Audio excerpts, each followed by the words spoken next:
మన మనస్సు మారాలి. ఎలా మారాలో తెలుసా? దీన మనస్సుగా. ఎలాగా?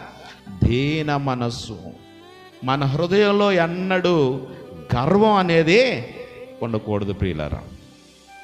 మన హృదయంలో ఏముండకూడదమ్మా?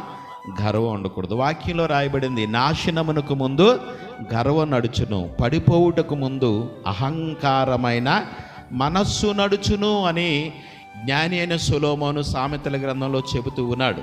కనుక మన మనస్సులో ఎన్నడూ కూడా గర్వమును మనం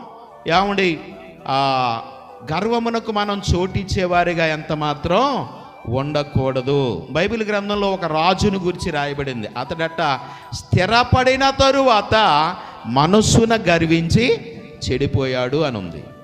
ఒక రాజు అన్ని విధాలా స్థిరపడిన తరువాత మనస్సున గర్వించి ఏం చేశాడట? చెడి